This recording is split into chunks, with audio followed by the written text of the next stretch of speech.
What's up boys, Clappy here, getting over and done with this and finishing the second half of this mini-series where I rank every fucking level in Crash Bandicoot 4 from easiest to hardest. I'm making this presuming you've seen the first half, so all the questions I answer at the beginning still apply. Although, one thing I might add is that I played all these levels in order from start to finish, so my skill level would have been largely different when I started Rude Awakening and finished on Seeing Double. Thanks for watching, enjoy.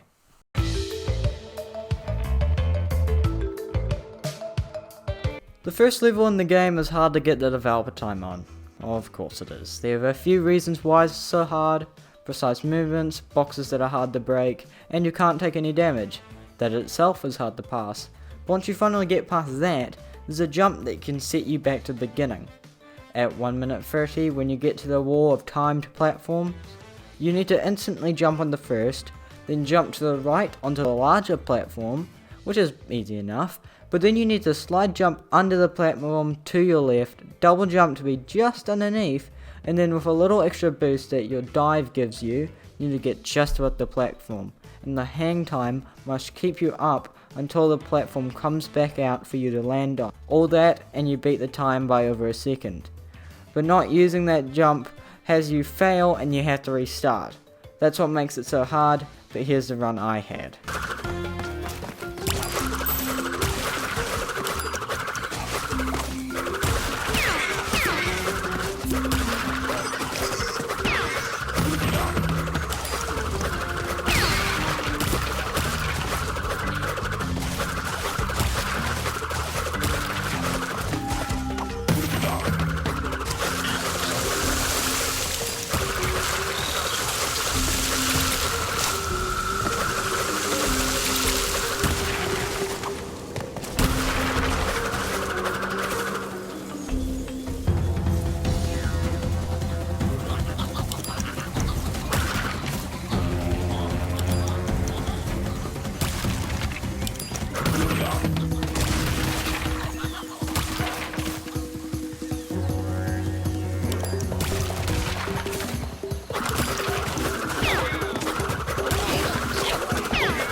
Okay, I'm not gonna lie, I really don't like this level and how you have to use a Kapunowa and Lonnie Lolly to jump across the food trucks. You can see me even trying to avoid them in this run with how I make large jumps to avoid the trucks. Carts? Whatever. Well, I also tried to use the triple spinner kinda glitch, but it never worked for me. I don't know how hard or easy this level is in other people's eyes, but I found it to be fairly average.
Now I know this level was harder than others' eyes. Personally, in my opinion, whilst the level might be long, and I mean, yeah, but this time is just so generous. The run I have is bad, and I mean like really bad.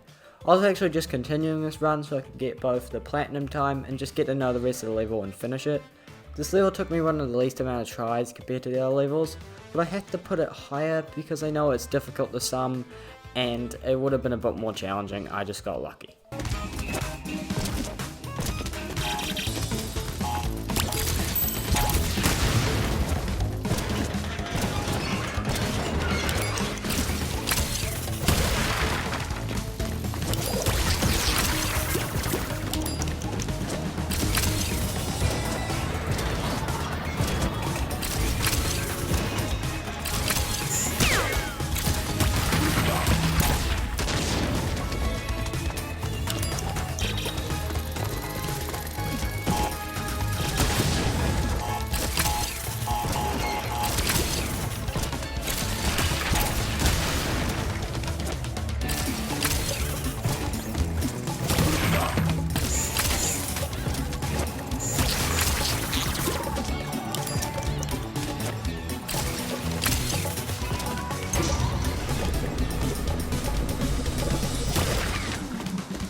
No Way Out being the first introduction to Capuno Noir can make speedrunning easy with the frame glitch or whatever it's called. Although I didn't find myself using it much, many times I just felt it to be unnecessary. And it was, the time for this level is really forgiving. Even in the replay I noticed I completely missed a 3-second time crate because I just didn't see it. And it was kinda fun, using Capuno Noir feels great and the run I had made me feel like a fucking superhero. With that being said, I didn't find many situations where I could use Capuno Noir in this run.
But Clappy, if booty calls are so easy, then how is that he blows so hard?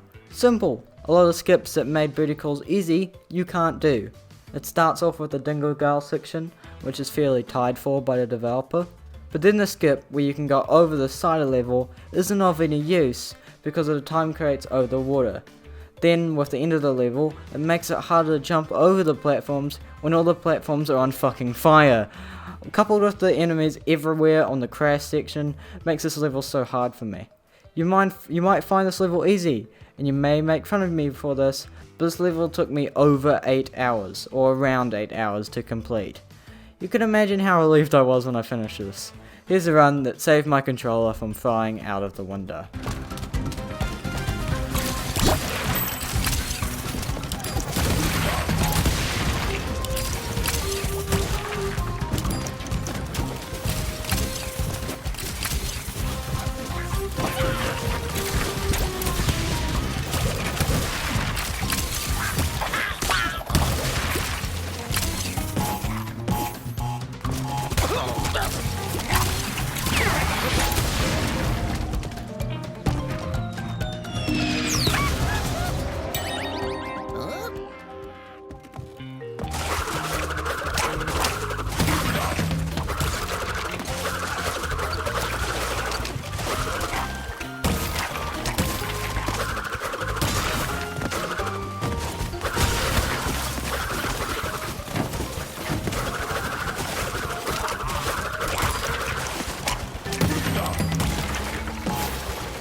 Even with the long level and unforgiving time, this level was a blast. You bet your ass I was dancing to the music while playing this level.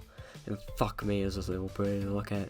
I did find the cannon head people to be a bit broken in how they occasionally just ignore you, or rather it's very easy to run right through them. Even the grinding section for the first time wasn't as easy as the rest of the levels. I actually missed a time crate during the grind because of how much shit there is on that part. With all that, I bet the develop time by around 30 milliseconds.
Polo is never a fun mount to speedrun with. The first half of the level was easy enough, although I did miss up one point and had to continue without invincibility. The section may not have been hard, but I still needed quick wits along with knowing exactly where all the time crates are. This level is semi-hard, was stressful as fuck.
Okay, I'll let you make fun of me for this one. I, for the life of me, can't figure out how to do the triple spin Akano glitch consistently. The one skip that I used was during the corner section.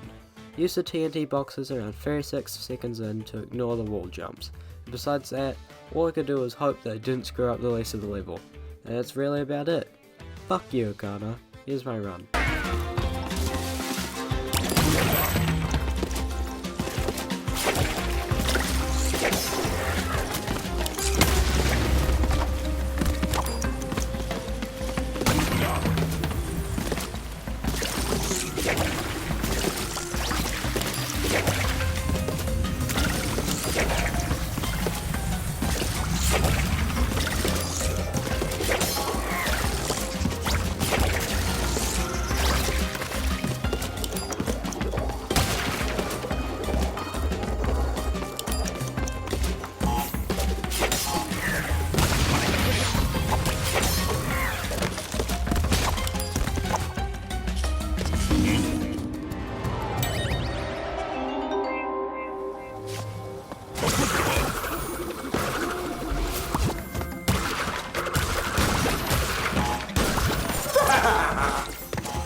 Okay, for this one, I don't care if you found this level easy. You know, I really didn't.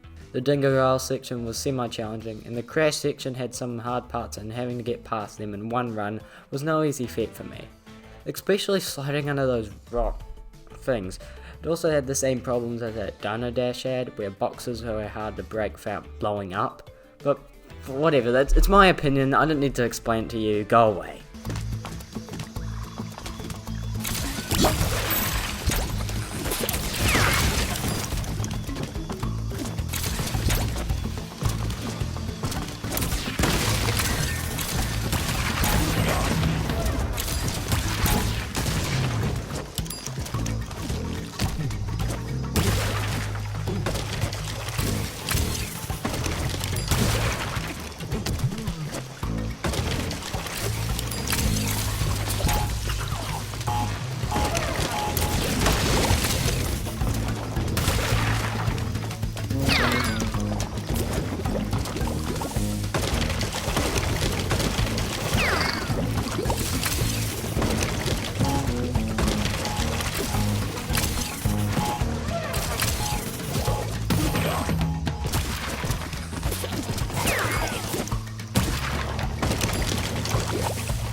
I can't lie, this is a tough one for me. Not in the way of difficulty, but placement on this list. You see, I found this level you'll get in front of the developer. The electric bugs might get you at some point, but it's not hard to survive.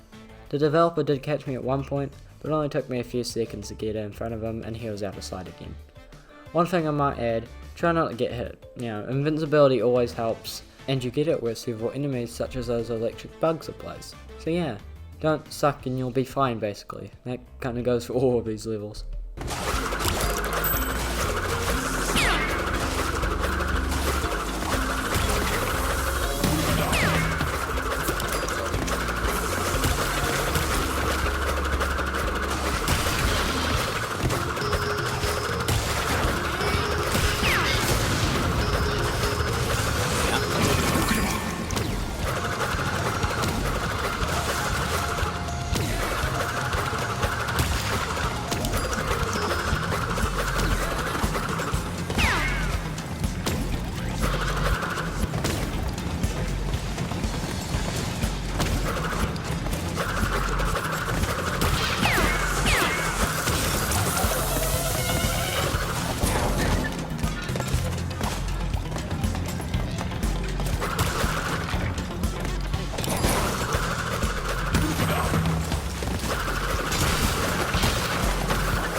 Look, I don't care how annoying riding mounts are. When it comes to Schnurgles, I'll make any excuse I can just to look at them.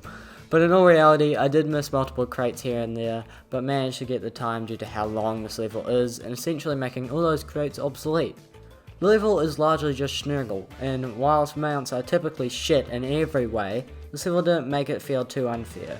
Aside from a glitch I did encounter, everything was mostly my fault, and anything that wasn't didn't mean a lot when it came down to it.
Ford is the first appearance of Cortex as a playable character. Fossil Field is moderately difficult.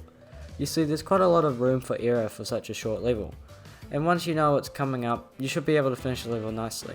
That doesn't mean learning the level is easy too. You see, you'll probably need to have a few multiple good runs before you know the ins and outs of this level, shortcuts, enemy placement, box placement, so on. Just get a few goes and you'll be right. Let's see how these prehistoric predators like my blaster's new settings.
This level hits both main bits of criteria for being hard. The time is unforgiving as fuck and it's considerably long. You need the invincible Aku on the spike log section in order to just jump on top of everything. The jet ski section can be quite hard at times to hit all the boxes. And when Lanny Lolly comes in my opinion, jumping from platform to platform can be difficult since they're just close enough to where if you just jump with a triple spin that you might go over. I'm so glad that I'm now out of this level.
very much the harder side of the levels, off balance proves to be a challenge for me.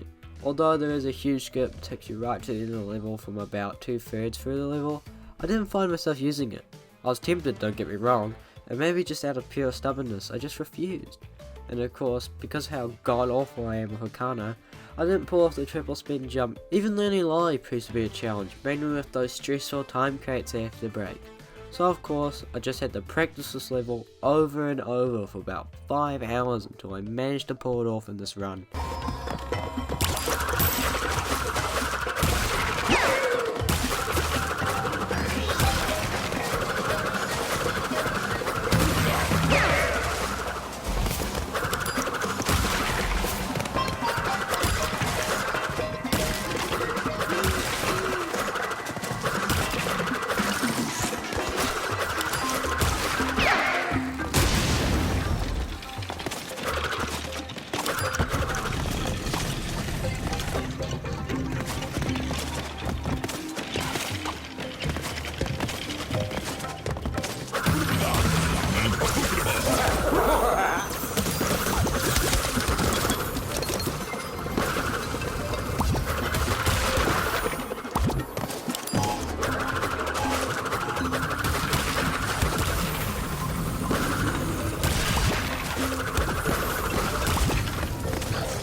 I feel as though the devs were wanting to screw us over in how they made another version of the same fucking polar level.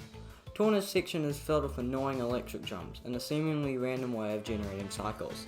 This actually caused me to make a risky jump that also cost me time. Getting past that is one thing.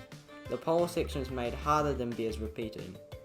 It made it harder to use boosts in fear of missing the crates and failing on this level.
Ship Happens is rightfully named because holy fuck there's a lot of shit happening in this level. Every jump, every second of this level have its own challenge. And to list them off will be a length of a feature-length fucking film. But I'm gonna do it anyways. Glitches, that shitty gun, a dash that is hard to protect where you're gonna land, that fucking nitro cuckery, time crates only just in reach, huge as fuck jumps, getting bumped by certain platforms that I clearly didn't hit. I don't have a recording of that happening, but I'm not fucking playing this level again. And all that repeated. One thing I learned on the third time I ever got to the final section, ignore the time crate. Just go right here to avoid that and save time. Due to the extremely unforgiving developer time, it took me, yes, 14 fucking hours. This level made me want to scream so loud I'd break my window, but I stuck at it. For a useless developer time that means nothing! Screw this level, never again will I touch this level. If you even try this level, then Godspeed, my friend. And I mean that literally. Fuck me, go faster.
Hey look, another Cortex level and it's close to the end!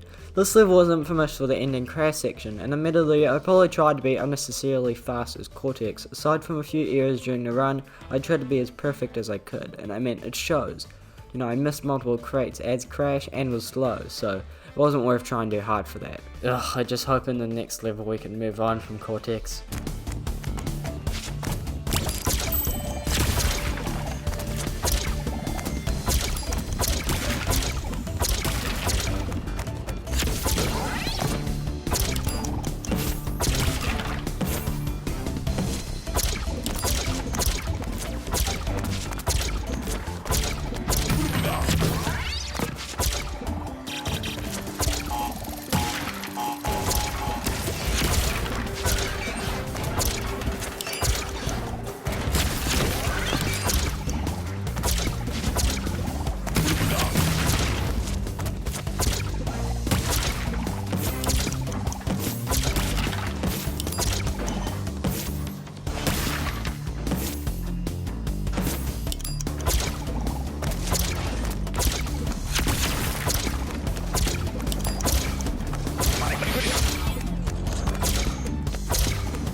Oh great, just exactly what I needed. Despite how incredible this character may be, it does not make a fun character to speedrun with.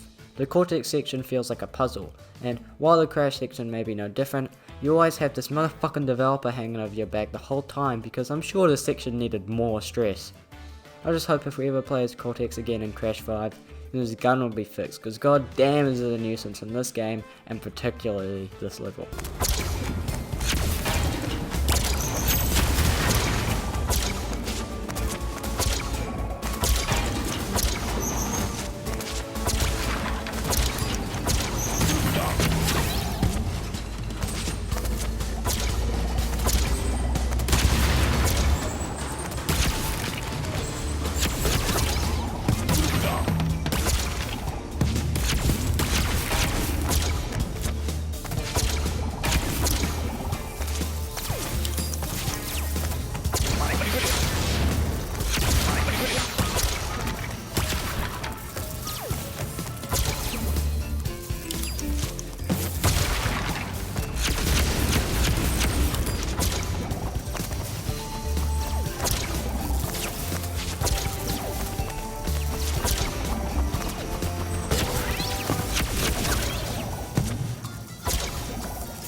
Are you noticing a pattern by now?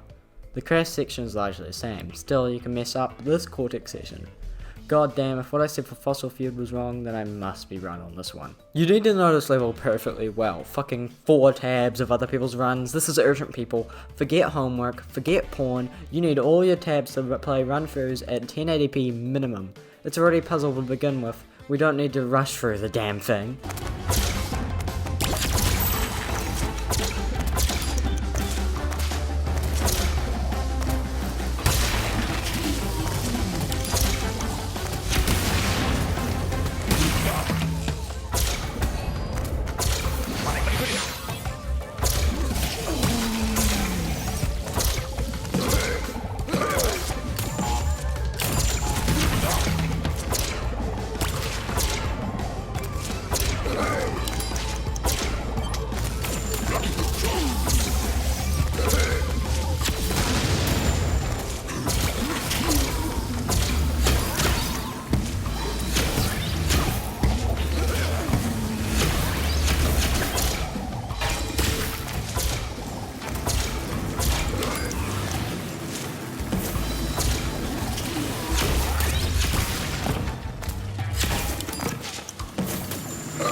we made it.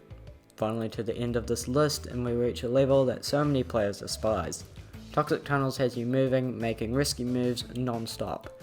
There are just too many things that can kill you, and to consistently get past all of them in one go is incredibly difficult to pull off.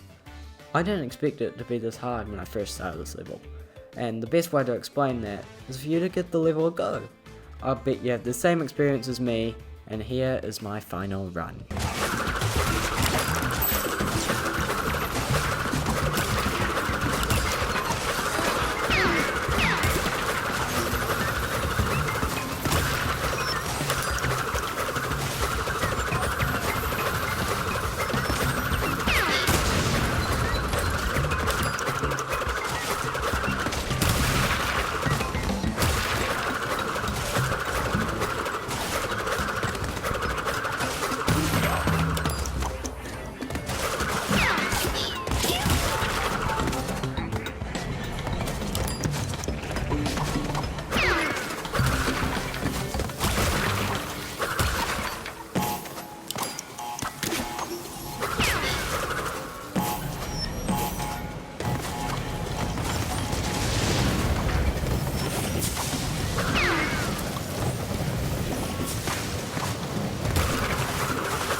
Wow, that was a struggle. I've never experienced more of a triumph in gaming every time I completed a time. If I must be honest, I'm happy I can move on from this. I've got all the times, I can focus on other things now.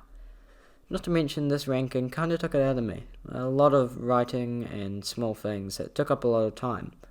You know, I might have a break. I might upload some therapy sessions in the meantime and work on something else I have in mind to do with art. So, with that being said, take care, my dudes. Catch you next time.